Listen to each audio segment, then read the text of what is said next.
네, 11월 25일 월요일 새벽 예배 이렇게 새로운 새날 주신 하나님께 감사합니다. 또한 새벽 예배에 오신 새벽 성도 여러분들을 주님의 이름으로 환영합니다. 오늘 말씀은 요한계시록에 있는 말씀입니다. 요한계시록에서 등장하는 7교회에 요한 사도가 편지를 쓴 장면입니다. 그 중에서 요한계시록의 7교회 중에서 7번째, 즉 마지막 번째에 있는 그 교회에 대한 하나님의 말씀이 오늘 본문에 담겨져 있습니다. 마지막 교회는 바로 라오디게아 교회입니다. 라오디게아 교회에 사도 요한이 편지를 쓰고 있는 그 내용을 담고 있습니다. 라오디게아 교회에 어떤 내용을 담고 어떤 내용의 편지를 쓰는가 하면은 우리가 읽었던 본문에서 15절과 16절 말씀 보면은 그 내용을 담고 있고 그 다음에 17절에서 18절 내용을 담고 있습니다.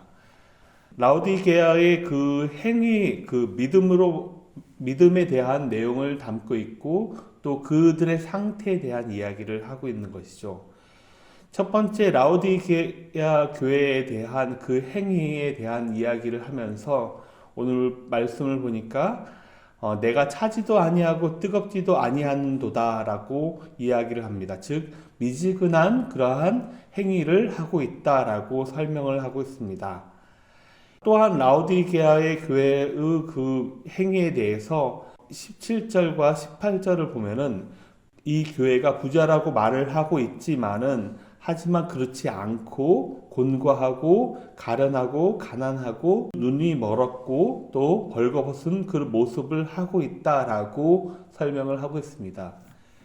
요한 사도가 이 하나님 말씀을 이렇게 쓸 때 7교회에 대해서 이제 편지를 하고 있는데 그 7교회 가운데 앞에 6개의 교회의 말씀보다도 어쩌면은 그것과 비교를 할 때 이 마지막 번째에 이 교회에 편지한 그 내용이 굉장히 크게 책망한 내용을 담고 있습니다. 이 라오디게아의 그 교회의 첫 번째로 담고 있는 내용이 바로 뜨겁지도 아니하고 차지도 않다라고 하는, 즉 미지근하다라고 하는 그 내용을 담고 있습니다. 이것은 사실 이 라오디게아의 지역의 그런 특징을 담고 있는 그 내용으로서 이 라오디게아 지역의 그 윗지역에 당시에 그 온천이 흘렀다라고 합니다. 즉 뜨거운 물이 거기서 샘솟았던 것이죠. 그 윗지역에서는.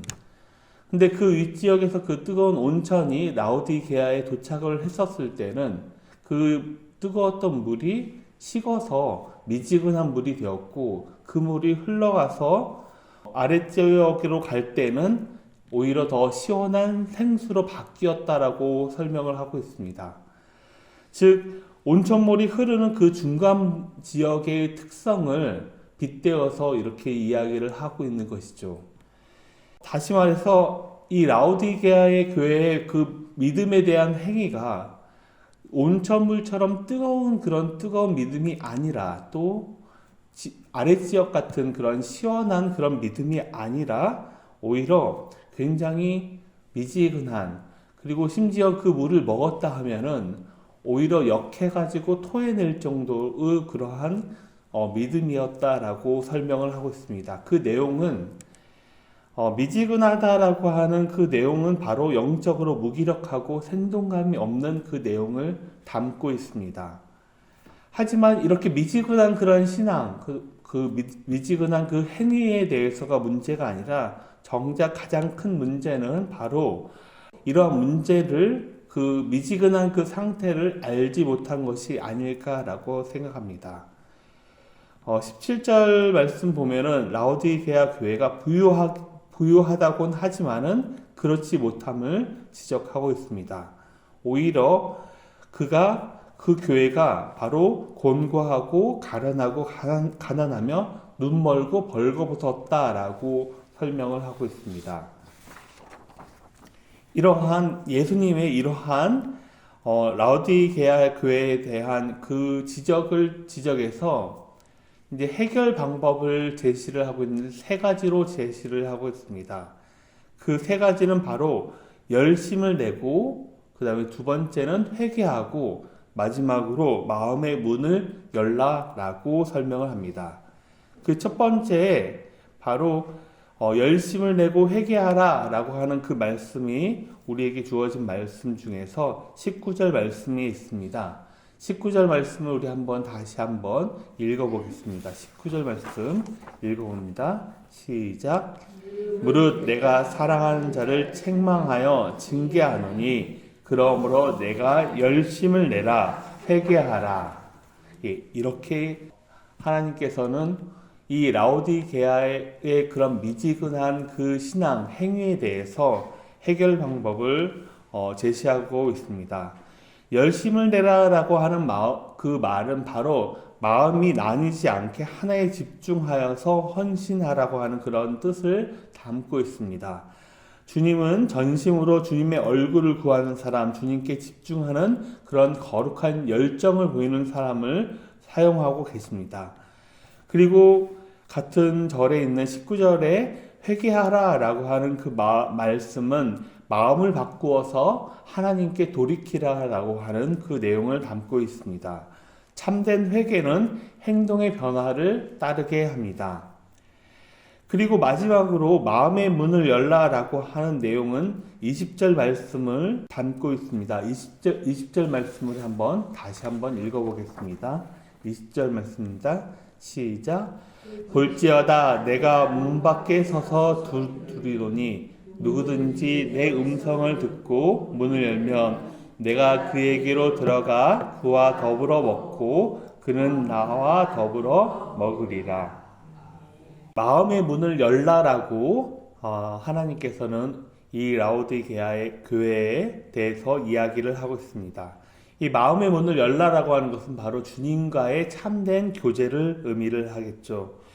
주님과 친밀한 그런 교제를 유지하라고 하는 그 뜻을 담고 있습니다.